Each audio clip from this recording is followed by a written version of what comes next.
The history of Chanel. Even if you know nothing about fashion, there's one brand whose name you're bound to recognize: Chanel. With an iconic perfume that's been worn by the likes of Marilyn Monroe, and tweed two-piece sets that have been duped to high heaven, and purses that get more and more expensive with each passing year, it's clear that the 100-year-old brand is not only a household name, but a staple of the high fashion world. But did you know that that wasn't always the case?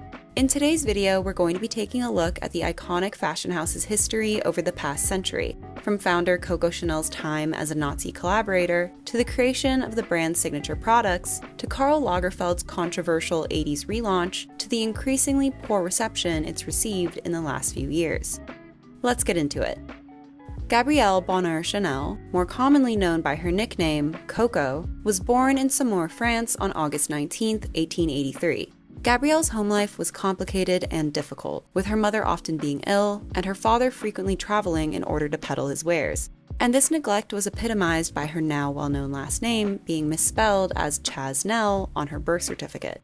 Following the death of her mother at the age of 11 and the subsequent abandonment of her father, she and her 3 sisters were placed in the custody of the Sister of the Sacred Heart in Aubazine, a convent with an affiliated orphanage. Her life at the orphanage was arduous and demanding, but it also inadvertently contributed to her future career as it was where she first learned how to sew. After turning 18 in 1901, Gabrielle left the convent and moved to Moulins, where she worked as a sales assistant and seamstress at Maison Grand-Père during the day, and in the evening moonlighted as a cabaret singer. It's rumored that one of her signature songs, Qui Quavu Coco, served as the inspiration behind her famous nickname, although others have said it stemmed from the French word cocotte, meaning kept woman. While working at the cabaret, she met Etienne de Balzan, the son of a textile entrepreneur, and she eventually became his mistress, living with him in his chateau for several years.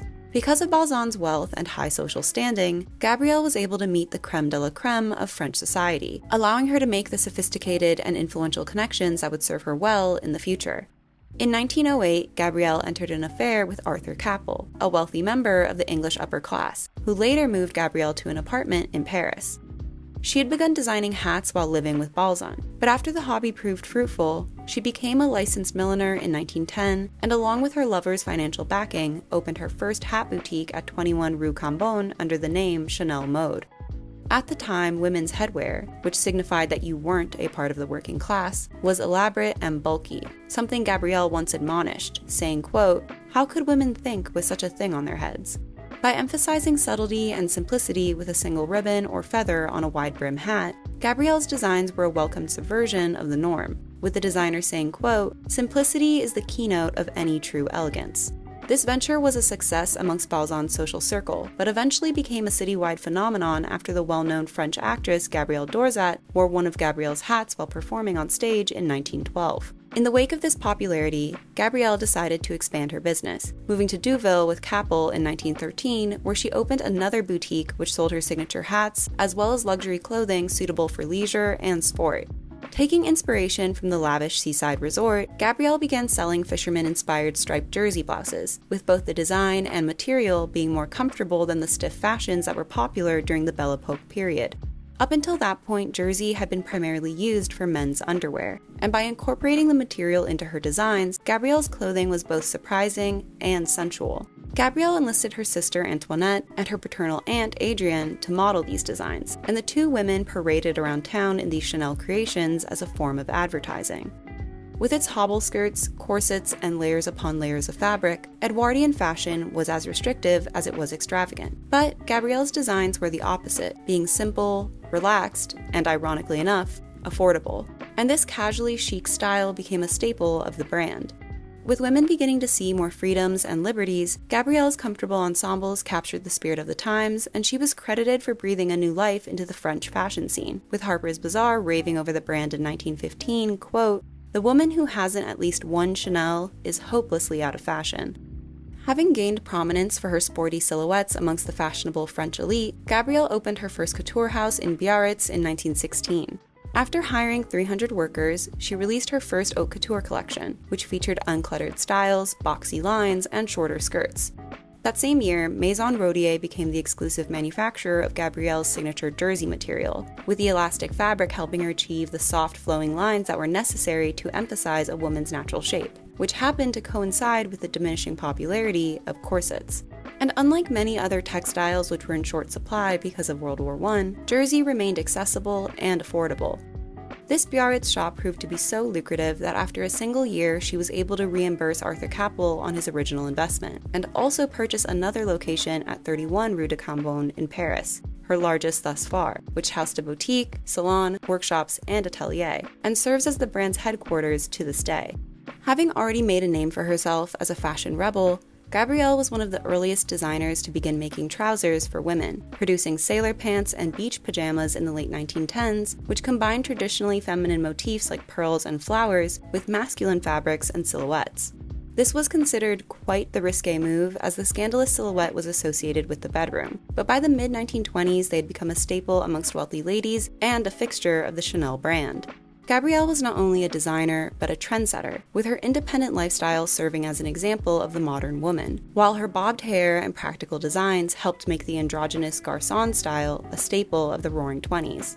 The garçon style, or tomboy style, took its name from Victor Marguerite's 1922 novel, Le Garçon, which featured a female protagonist who wore men's clothes, slept with both men and women, and sought out her own career.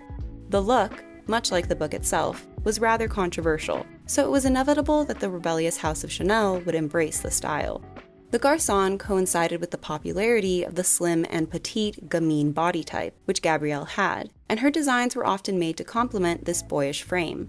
This worked in her favor during the 1920s, as gamine was en vogue, and many of her most iconic designs that were introduced during this time period, like her two-piece sets, had a slightly boxy silhouette that was seen as flattering on that sort of figure.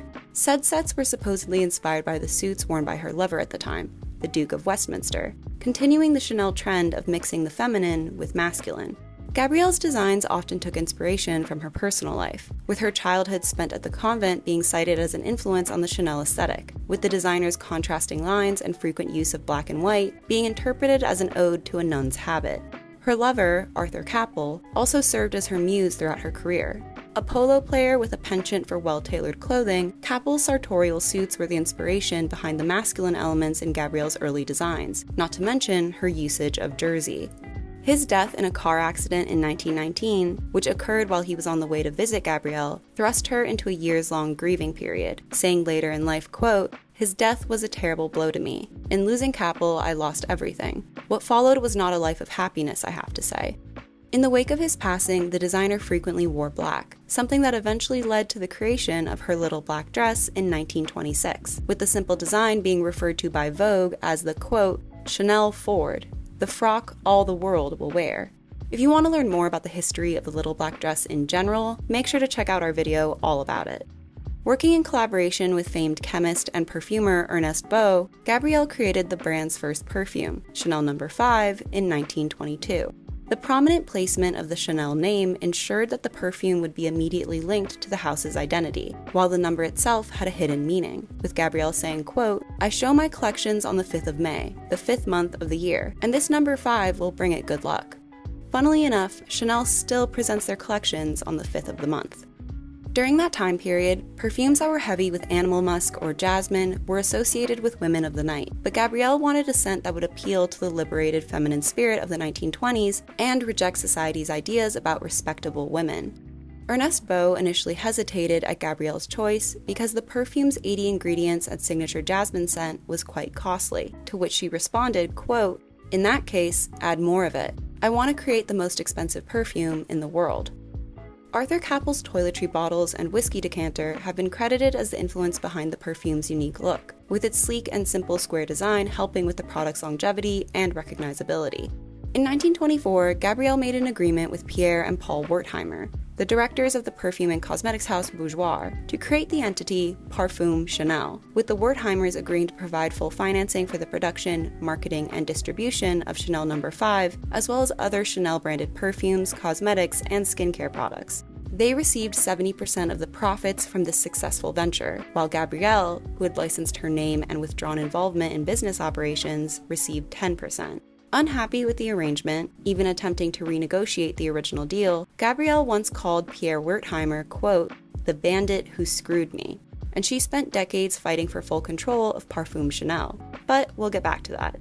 Inspired by the opulent jewelry given to her by her various aristocratic lovers, in the 1930s, Gabrielle recruited Count Etienne de Beaumont and Duke Folco de Verdana to open an atelier completely dedicated to costume jewelry, which is something still heavily utilized in the brand's aesthetic today. While some of these initial jewelry collections were more high-end, featuring precious gems and expensive metals, by the end of the decade they began incorporating faux pearls and stones. These coveted, yet technically cheap pieces were worn by Gabrielle herself, who once said, quote, "Jewelry is junk and should be worn that way. It should be worn merely because it is interesting or decorative and never with an eye to its value." Because most of Chanel's garments were understated, these eye-catching accessories helped elevate the ensemble and create balance, and the popularity of their faux necklaces and brooches helped rid costume jewelry of the negative connotation it had developed following the Great Depression.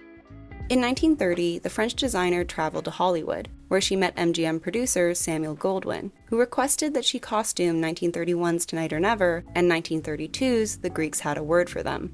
This arrangement was beneficial for both parties. On Goldwyn's end, he was able to tie his leading ladies to the Chanel brand, which had a reputation of being fashionable and elegant, while Gabrielle was able to introduce her designs to an even wider audience and develop a relationship with the influential Hollywood elite. It was around this time period that Gabrielle began to heavily incorporate the camellia flower into different Chanel products, from jewelry to dresses, and it's since become as synonymous with the brand as its interlocking C logo. Rumored to be her favorite flower, camellias adorned the designer's coffin along with orchids, azaleas, and gardenias. Gardenias were another frequent Chanel motif, with the scent even making its way into perfume. In the wake of World War II, Gabrielle shut the doors of multiple Chanel shops. As a result of this closure, 4,000 female employees lost their jobs, with some suggesting that Gabrielle had used the war as an opportunity to retaliate against the employees who had striked for higher wages and shorter work hours a few years earlier. Although there was no clientele for couture at the time, demand for Chanel goods was still high, as many American soldiers were tasked with the job of purchasing perfumes and accessories as souvenirs for their spouses and mothers back home. Although there was almost no Chanel print advertising at this time, the fragrance's sales flourished, increasing tenfold between 1940 and 1945, amounting to $9 million annually, which is over $150 million today. Following the Nazi occupation of France in 1940, Gabrielle immediately sought refuge in the Hotel Ritz, which was also used as the headquarters of the German military. While there, she met Hans Gunther von Dinklage, who worked alongside the German embassy and was believed to be a Gestapo spy. Although Gabrielle's romantic liaisons had been hot gossip for decades, and her anti-Semitic views had been well documented, this affair brought up suspicions of Nazi involvement, and evidence has since been uncovered of both her agent number and code name. Besides her long-held prejudices towards Jewish people, Gabrielle is believed to have been incentivized to partner up with the Germans because of her long-standing feud with the Wertheimers over Parfum Chanel. With the Nazis seizing all Jewish-owned property and businesses, Gabrielle had the perfect opportunity to regain control of the entity, and more specifically, its most profitable product, Chanel No. 5. Because the Wertheimers were Jewish, Gabrielle attempted to use her position as an Aryan and Nazi informer to petition German officials to legalize her right to sole ownership, writing in a letter in May 1941, quote, "Parfum Chanel is still the property of Jews and has been legally abandoned by the owners. I have an indisputable right of priority. The profits that I have received from my creation since the foundations of this business are disproportionate. You can help to repair in part the prejudices I've suffered in the course of these 17 years. What she didn't know was that the Wertheimers, who had anticipated the Nazi seizures and fled to America, had legally turned control of Parfum Chanel over to the Christian French businessman Félix Amiot the year prior, thwarting Gabrielle's attempts at reclaiming the company. Amiot later returned the company to the Wertheimers following the war, and the family is still the controlling shareholder of Chanel to this day. At the end of World War II, Gabrielle's wartime activities led to her eventual arrest, and she was interrogated by the Free French Purge Committee, but without any documented evidence or witnesses, she was eventually released.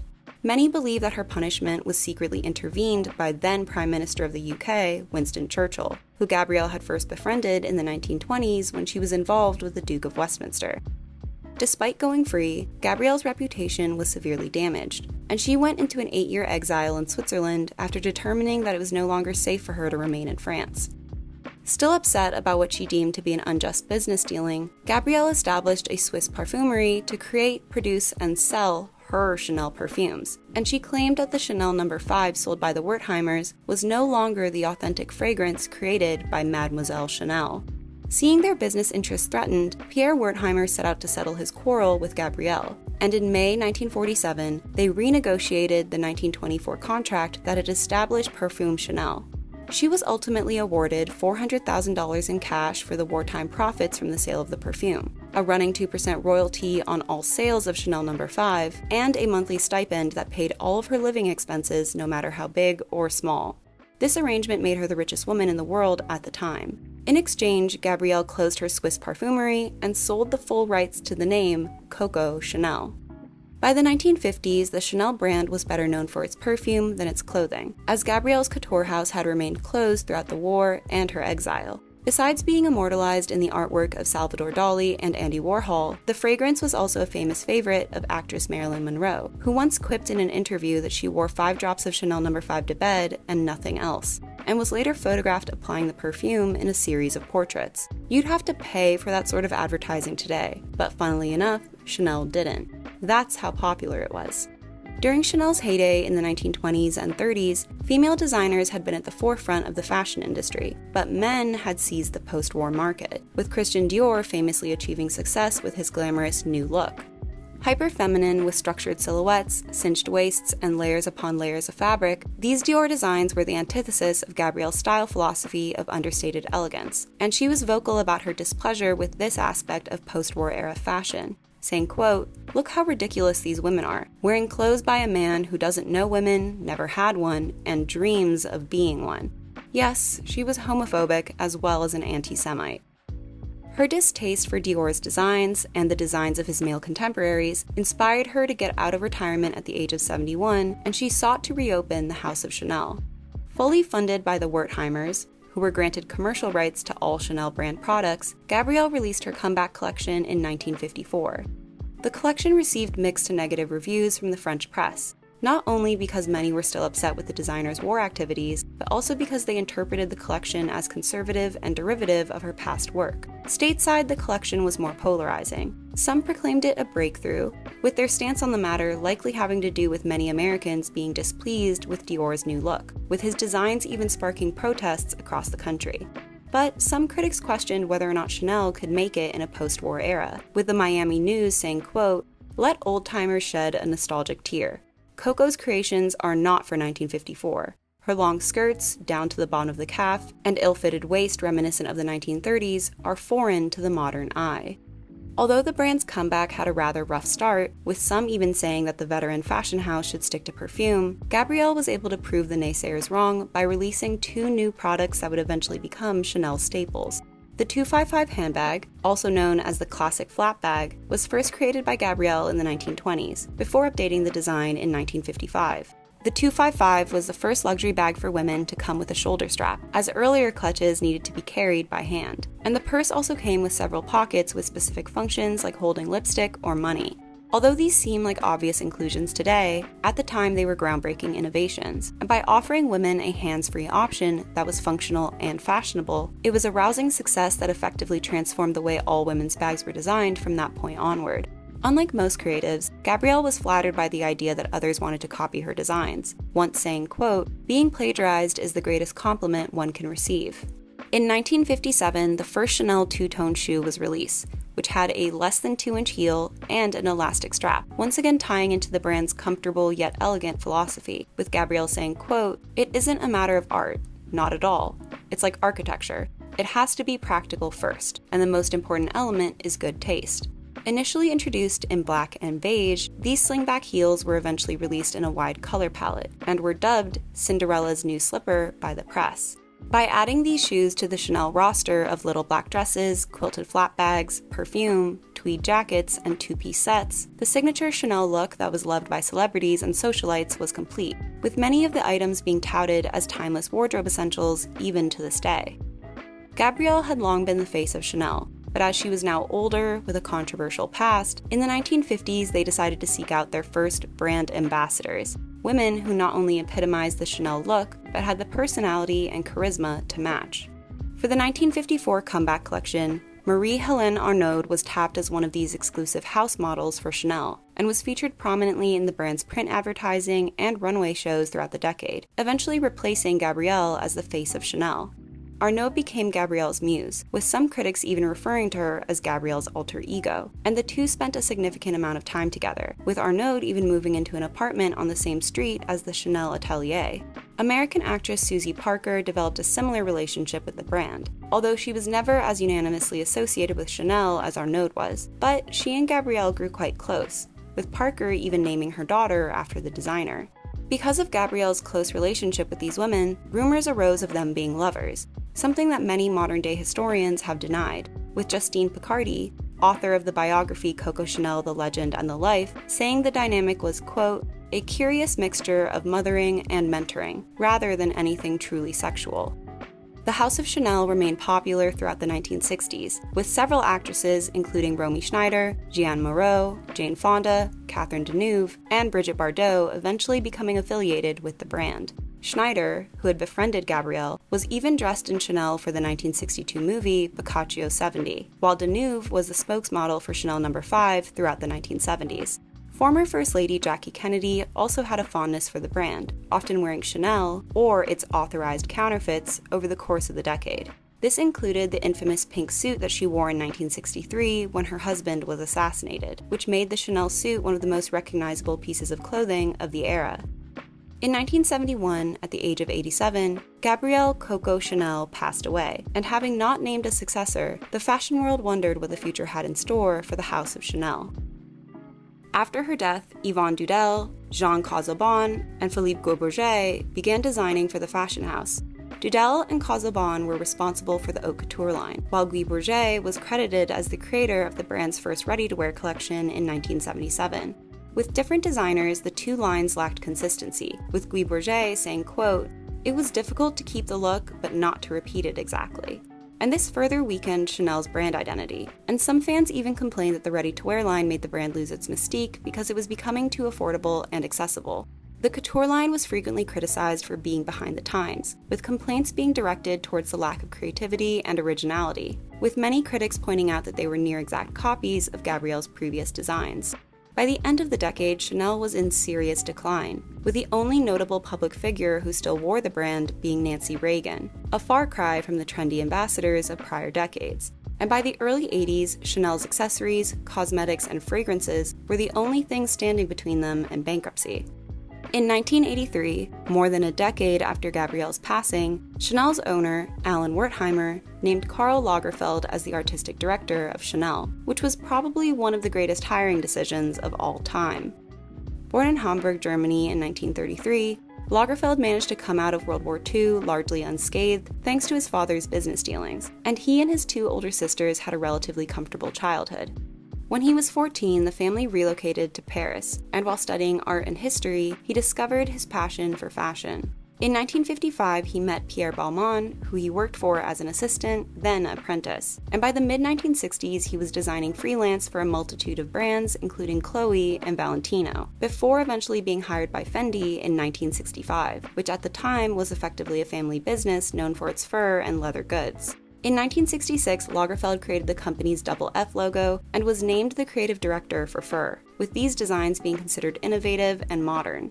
He also led the charge when the company decided to introduce clothing, with Lagerfeld becoming the creative director of the women's ready-to-wear line, which launched in 1977. His work at Fendi made them a formidable force in fashion, and is credited for helping the company break into the US and Japanese markets.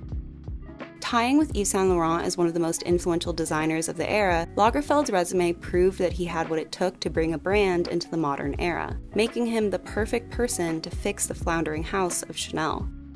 As mentioned, by the 1980s, the brand was hanging on by a thread, but Lagerfeld leapt at the opportunity to bring it back to life, once telling the New York Times, quote, everybody said, don't touch it, it's dead, it will never come back. But by then, I thought it was a challenge.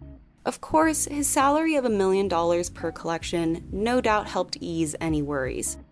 Although Lagerfeld had made a name for himself with his avant-garde designs, for his debut Chanel Couture collection in 1983, he showed restraint, with the designer opting to simply reinterpret the brand's most identifiable motifs through a contemporary lens. This was praised by critics, with Bootsy Galbraith saying, quote, "If Mademoiselle had been sitting at the top of the staircase today, I think she would have been very happy. It's a wonderful collection and in the Chanel tradition down to the last detail." Fashion designer Sonia Reichel shared a similar sentiment, quote, "I take my hat off to him. It was a very beautiful collection and it is a real homage to Chanel. It was full of respect for what she did, with some evidence of sliding towards something else."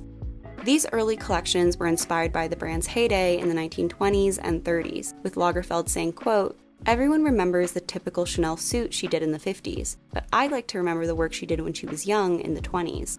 Although Lagerfeld was praised by critics for this unique understanding of the modern-day consumer, his designs were poorly received by Chanel's long-standing clients who thought that they were too contemporary. Lagerfeld continued revamping Chanel by taking over the ready-to-wear line the following year, and reimagining the brand's 255 handbag. He also began integrating the interlocked CC monograph into his designs, which has since become a staple of Chanel's iconography. Although he stayed loyal to the classic Chanel look throughout the 80s, incorporating tweed, chains, pearls, quilting, camellias, neutral colors, and skirt sets, in the 90s he became far more experimental. In a sharp juxtaposition from the minimalist designs Gabrielle Chanel was known for, Lagerfeld upped the brand's sex appeal and femininity with plunging necklines, sheer fabrics, tight dresses, higher heels, neon colors, and short hems. Something I personally think Gabrielle Chanel would have despised, with the designer once saying, quote, "The knee will not be shown here. The knee is a joint. Do you think that should be shown? A knee? A miserable knee?" Lagerfeld openly disagreed with his predecessor about the matter, saying, quote, "Chanel killed herself when she said that miniskirts were revolting. When she was young, she took the jersey used for underwear and made it into dresses, which in those days was quite extreme as the miniskirt in the 60s. So why should she establish a standard for what is elegant for the rest of time? What a bore." Gabrielle's famous saying, "Before you leave the house, look in the mirror and take one thing off," also went against Lagerfeld's design sensibilities, with his Chanel collections from the 90s being known for their extravagance and over-accessorizing.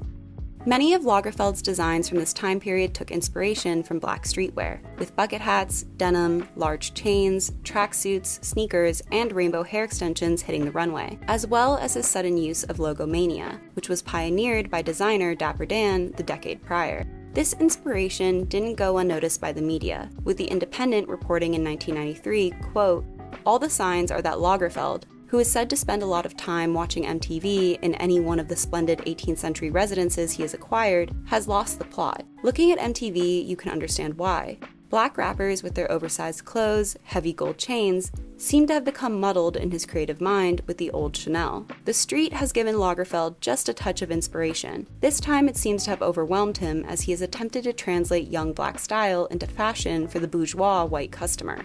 These changes to Chanel's classic silhouette further alienated their existing clientele, and were even disapproved of by critics, with one publication saying, quote, "It can't be easy to design for a line that had its heyday in the 1980s. That could be the problem for Chanel designer Karl Lagerfeld, who seems to be so relentlessly focused on proving himself a master of modern design that he has forgotten that Chanel customers want dependable clothes with a hint of new trends. Instead, he has given them little else but trends. Asymmetrical hems, techno fabrics, double-layer garments, lucite accessories." But by that point, it didn't actually matter what they thought, as Lagerfeld had already succeeded in breathing a new life into the brand, which brought with it new buyers. The designer himself didn't seem to take the criticisms to heart, saying, quote, "What I do, Coco would have hated. The label has an image and it's up to me to update it. I do what she never did. I had to find my mark. I had to go from what Chanel was to what it should be, could be, what it had been to something else." Funnily enough, despite how it was received at the time, this is probably the era of Chanel that is most fondly remembered today. While Chanel No. 5 remained popular, with actress Carole Bouquet becoming the face of the perfume since the mid-80s, handbags had grown to become one of the brand's most popular and profitable products, and they were even carried by Princess Diana, who Lagerfeld later named a handbag after. With accessories becoming such a lucrative part of Chanel's business, in 1987 the brand introduced its first line of watches, which paid homage to the shape of their perfume bottle, and they eventually released the J12 in 1999, which was praised for being the first truly unisex watch. Just as Gabrielle had done back in the 1950s, Lagerfeld built up a collection of model muses which included familiar faces like Naomi Campbell, Cindy Crawford, Helena Christensen, Kate Moss, Linda Evangelista, Devon Aoki, Claudia Schiffer, and Amber Valletta, who all epitomized his vision of the modern Chanel woman. Besides making regular appearances on the catwalk, these models were also featured in multiple advertising campaigns, although only one was seen as the new face of Chanel. Model Claudia Schiffer was actually discovered by Lagerfeld at the age of 19, with the designer persuading her to make her runway debut with Chanel. Schiffer was an instant success, becoming one of the most famous models of the era, but she never forgot where she got her start, and she opened and closed multiple Chanel shows over the course of the decade, having the honor of being a Chanel bride a whopping 11 times. As Chanel moved into the 2000s, Lagerfeld continued to expand the brand, releasing the first cruise collection that year, which has since become a regular event. In 2001, Kate Moss became the face of Chanel's new perfume, Coco Mademoiselle, which was intended to appeal to a younger generation. With her short dark pixie cut, a hairstyle Moss isn't typically associated with, it was a clear callback to the brand's founder, as well as the gamine style that Chanel had initially found success catering to.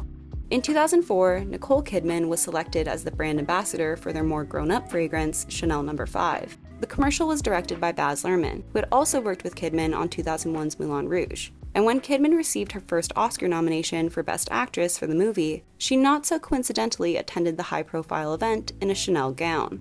After linking up with the brand officially in 2004, she would be spotted in Chanel regularly, an expectation they had of all of their brand ambassadors. Lagerfeld's Chanel shows became known for their theatricality, with the designer presenting his collections in various settings like cruise ships, airport runways, forests, ski resorts, and indoor beaches, and the grandeur of these collections highlighted his style philosophy. In 2005, Chanel had their first show at the Grand Palais in Paris for their 2006 Spring-Summer Ready-to-Wear collection, which started a years-long partnership between the brand and the historic location, resulting in some of their most extravagant shows to date. That same year, the House of Chanel was a sponsor of and theme of the annual Met Gala, with Karl Lagerfeld and Nicole Kidman being co-chairs. Caroline, Princess of Hanover, the eldest child of Princess Grace Kelly of Monaco, was an honorary chair, a decision that paid homage to her mother's past relationship with the Chanel brand. Princess Caroline's daughter, Charlotte, would later be made a Chanel ambassador in 2020. Yes, Chanel likes to keep it in the family. In 2006, actress Keira Knightley was named the new celebrity face for Coco Mademoiselle, replacing Kate Moss, who was dealing with a drug scandal at the time. And the brand's switch to Hollywood actresses was a reflection of the cultural zeitgeist. Knightley starred in numerous Chanel commercials, including a short film directed by Lagerfeld himself, where she played a fictionalized version of the brand's founder. The actress frequently wore Chanel, even to her wedding, and was loaned $2 million worth of pearls for the 2012 adaptation of Anna Karenina. I personally think Knightley is one of their best celebrity ambassadors to date, as she seemed to embody many of the attributes of the brand's identity, having a casual elegance that played well with their aesthetic. Having a relationship with Hollywood that then spanned more than 7 decades, Chanel products made appearances in multiple movies and shows. In the original Sex and the City, a show with a massive fan base that was Chanel's exact demographic, Samantha Jones was often spotted in Chanel. And with the character epitomizing the modern career woman who was unashamed of her sexuality, it solidified that Chanel was no longer the brand for uptight grannies. This product placement continued in the subsequent movies, although Carrie Bradshaw, the main character, began wearing it more than Samantha. Chanel also appeared on the popular teen drama The O.C. as a direct result of actress Misha Barton, who played Marissa Cooper. An it girl of the 2000s, Barton was known for her feminine fashion sense, with Chanel dresses, jackets, and handbags making frequent appearances in her wardrobe. And in 2008, Karl Lagerfeld even presented the actress with an InStyle Icon of the Year award. Often styling herself for the show, Barton called in a favor to Chanel, saying, quote, "I started having these designers send stuff over because I saw the merit in getting that kind of stuff on television. If I had those connections in the fashion world, why not? The wardrobe department would totally have been happy just dressing us as regular teenagers, to be honest. Not in a bad way, we would have looked adorable, but we would have been your average Orange County teenagers." The character's high fashion wardrobe made her the envy of every other teenage girl, in real life as well as in the show. And for some millennials, Marissa Cooper was their introduction to Chanel. Chanel also made multiple appearances in 2006's The Devil Wears Prada, with Andrea Sachs directly referencing the brand during her makeover. Okay, now Chanel, you're in desperate need of Chanel. Are you wearing the Chanel boots? Yeah, I am. And the character sports various Chanel dresses, shoes, hats, and necklaces over the course of the film. It always surprised me that Anne Hathaway was never tapped to become a Chanel girl following the release of the movie, because I remember thinking that she made it look so cool. With this sort of product placement working in their favor, Chanel was one of the first fashion brands to send clothing to Gossip Girl, with costume designer Eric Damon saying, quote, "The kids weren't known in the beginning, so it was definitely a challenge. Season 1 we didn't have many designers participating. Then I feel like something happened between Season 1 and Season 2. At that moment when we came back, bigger designers were very interested in working with us. Once we got one of the bigger designers to say yes, it was like letting the floodgates open. And early on, Chanel said yes. All of a sudden, everyone wanted to be a part of it." With the clothing in Gossip Girl being as much a main character as Blair Waldorf or Serena van der Woodsen, Chanel was able to position itself not only as a brand for the rich and famous, but for the young and beautiful. Although Leighton Meester resembled more of the previous brand ambassadors, it was co-star Blake Lively who developed a friendship with Lagerfeld, who once described her as an American dream girl, and they even attended the Met Gala together, and she eventually became the face of their iconic handbags in the early 2010s. With the brand seeing a huge burst of popularity during the 2000s, the life of its founder caught Hollywood's attention, and a handful of films were released, beginning with the made-for-TV movie Coco Chanel in 2008. This was followed by 2009's Coco Chanel and Igor Stravinsky, which follows the rumored affair between the famous designer and composer. Lagerfeld was in support of this production and granted access to Chanel's archives, as well as the designer's apartment on 31 Rue de Cambon. In 2009, the biopic Coco Before Chanel, likely the most well-known of all the films, was released. Starring brand ambassador Audrey Tautou as Gabrielle Chanel, the film focused on the designer's humble beginnings, love affairs, and early work. All of these projects conveniently exclude her Nazi activities and political views, instead romanticizing her life and allowing her public image to remain untarnished. Throughout the 2010s, Lagerfeld began picking up new muses, starting with model Cara Delevingne. First walking for Chanel's 2012 Fall-Winter Haute Couture show, Delevingne and Lagerfeld immediately took a shine to one another, with the designer once saying, quote, "Cara is different. She's full of life, full of pep. I like girls to be wild, but at the same time beautifully brought up and very funny."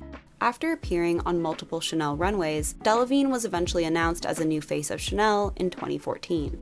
Around this time, we saw a slew of teenage Chanel girls, with Lily Rose Depp being announced as a brand ambassador in 2015, Willow Smith in 2016, and Kaia Gerber in 2017. Interestingly, both Gerber and Depp were Chanel Nepo babies, with their mothers famously serving as Lagerfeld's muses in the 90s. Although they've all appeared in various campaigns, with Willow Smith genuinely making me consider a Chanel purchase, Depp seems to have maintained the closest relationship with the brand, often walking the Chanel runway and wearing their dresses to various high-profile events. I think this may have to do with Depp being a gamine, the ultimate Chanel body type, so she's able to pull off some of the house's less flattering designs. Although the brand was more popular than ever, the 2010s are where we began to see some of their weaker design efforts, especially on red carpets, with many of their celebrity ambassadors being hit by what is colloquially referred to as the Chanel contract curse. One of the most notable being Kristen Stewart, who befriended Lagerfeld in 2017. Known for her slightly androgynous style, on paper, Stewart seemed like an excellent fit for a brand that had first become famous for rejecting traditional femininity. But Lagerfeld seemed to struggle with the balance, with the actress often looking like she was wearing a knockoff of the brand she was a face of. Miley Cyrus was also spotted in Chanel frequently throughout the decade, but as a singer with a clearly defined look for each era, she integrated the designs into her wardrobe in a way that felt more natural and even edgy at times. She was never a confirmed Chanel girl, but she's worn it often enough for a long enough period of time that I think she could be considered an honorary one. Like Gabrielle before him, Lagerfeld was also subject to controversy, with the designer receiving multiple allegations of sexism, racism, and fat phobia over the years. In an interview with Harper's Bazaar, he once claimed that Gabrielle Chanel was never a feminist because she was, quote, "never ugly enough for that." When the Me Too movement was making strides, Lagerfeld said, quote, "If you don't want your pants pulled about, don't become a model. Join a nunnery. There'll always be place for you in the convent." And continued to make his stance on sexual assault clear by sending flowers to Dominique Strauss-Kahn while he was on trial for rape. Lagerfeld, who often directed Chanel's campaigns, also put model Claudia Schiffer in yellowface and blackface for a 2010 editorial. When criticized for his choice to exclusively feature uber-skinny models on the Chanel runway, his response was, quote, "These are fat mummies sitting with their bags of crisps in front of the television, saying that thin models are ugly.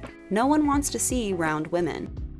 By the 2010s, Lagerfeld had been designing for the House of Chanel for over 30 years, and it was starting to show. When he began working with the brand back in the 80s, he innovated upon what came before him, paying homage to Chanel's history while also pushing the boundaries. But by the 21st century, it was starting to feel like he had run out of ideas. While he had successfully brought Chanel back into the public eye, helping its signature pieces achieve cult status and raising the brand's overall prestige, over the course of the decade, critical reception had soured, with many saying that the seemingly endless sea of tweed suits, houndstooth jackets, and two-tone ballet flats all looked the same. While their accessories, cosmetics, and fragrances continued to sell, in large part because of the brand's popular ambassadors and campaigns, by the end of the 2010s, it was reported that sales of clothing items had plummeted, with Gucci and Prada dominating the youth market. Before he was able to stage a critical and commercial comeback, Karl Lagerfeld passed away in February 2019 at the age of 85, and the final collection he completed before his death served as his funeral, with the show being attended by his friends and including a moment of silence. Shortly after, Virginie Viard was appointed the artistic director of Chanel, an obvious choice as she had been at Chanel since 1987, even being named the director of their creation studio in 2000, where she worked closely with Lagerfeld and oversaw haute couture, ready-to-wear, and accessories. Lagerfeld adored her, saying, quote, "Virginie is the most important person, not just for me, but also for the studio, for everything. She is my right hand, and even if I don't see her, we are constantly on the phone." Viard's first solo collection for Cruise 2020 paid homage to both Gabrielle Chanel and Karl Lagerfeld, but with an overemphasis on subtlety and minimalism, many found the collection to be derivative, hardly the shakeup the brand needed. Honestly, the most impressive thing about the show was the set design, a frequent comment directed at Chanel during the 2010s and 2020s. Unfortunately, this was a high point for Viard's Chanel, and each collection since has grown more and more disappointing. While these lackluster, repetitive looks could theoretically be saved if worn by the right person, Chanel hasn't been doing well in that department either. Viard has continued working with the brand's ambassadors that Lagerfeld had previously selected, dressing Kristen Stewart, Margot Robbie, and Penelope Cruz in uninspired and outright hideous ensembles, leaving the internet begging for them to be released from their Chanel contracts. A few new faces have been introduced, including Jenny Kim, Sadie Sink, Margaret Qualley, and Whitney Peak, the latter of which replacing Keira Knightley as the face of Coco Mademoiselle after 16 years. No offense to Whitney Peak, but her main claim to fame is her role on the failed Gossip Girl reboot, whereas when Keira Knightley was first announced for the perfume, she was coming off of the blockbuster hits Pride and Prejudice and Pirates of the Caribbean. It's not a very comparable changing of the guards. While these new faces do succeed in bringing freshness and youth to a brand that's beginning to come across as matronly, most of them have yet to develop enough of a style identity or star power to impact Chanel's intended audience the way ambassadors of the 90s and 2000s did. Unlike Chanel girls of the past, who seemed to genuinely love the brand and incorporated its items into their wardrobes organically, these modern ambassadors come across less as muses and more like mannequins. Instead of keeping their personal style in mind, or what actually suits them, they're often just thrown into whatever has recently been on the runway. And with their head-to-toe Chanel outfits, I feel like they should be walking around with a sign that says #sponsored. While Chanel has never shied away from Hollywood product placement, as we've seen, the fact that they're now paying for this promotion couldn't be more obvious. Take Emily in Paris, for instance. You can't watch a single episode without being smacked in the face with half a dozen Chanel logos. This is also the case for the 2021 Princess Diana biopic, Spencer. But considering Diana did have a history of wearing Chanel, although not that much, it kind of makes sense. Although I will say that it's kind of funny that Kristen Stewart looked better in these Chanel designs than what they usually put her in. A more recent complaint directed towards the brand has been its decreasing quality and increasing price, as seen with the Advent calendar debacle of 2021, with Chanel charging over $800 for plastic trinkets. A more well-known example is their iconic 255 purse, which, as we've mentioned, is one of their signature items. Back in 1955, the bag was first sold for $220, which is just under $2,500 today. In the 1980s, the bag's price went up to $1,000, which is about $3,700 today. That is an increase, but not an obscene one, especially since the product's quality wasn't sacrificed. But more recently is when things start to get crazy. Between 2014 and 2022, the classic Chanel flat bag went from $4,400 to $8,800, meaning its price doubled in less than a decade. People have hypothesized that this is an attempt on Chanel's end to position the bag as a luxury item akin to the Hermes Birkin, which is notorious for being as expensive as it is valuable. Value is the key word there, as Birkins are not only known to be well made, but can actually be considered investments. Meanwhile, the modern 255 has received multiple complaints about its cheap hardware and overprocessed leather.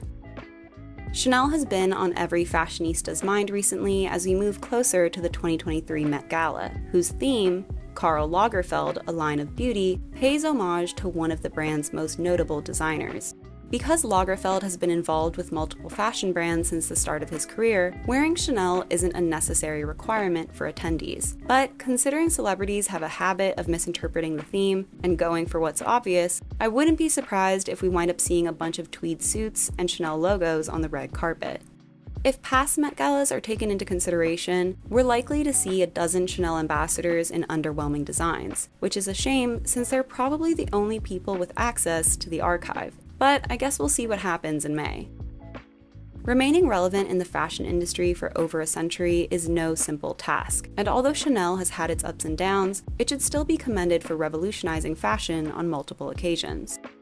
What do you hope to see from Chanel in the future? And are there any celebrities that you think would be a perfect fit for the brand? I hope you enjoyed this video. Don't forget to like and subscribe, and I'll see you soon. Bye!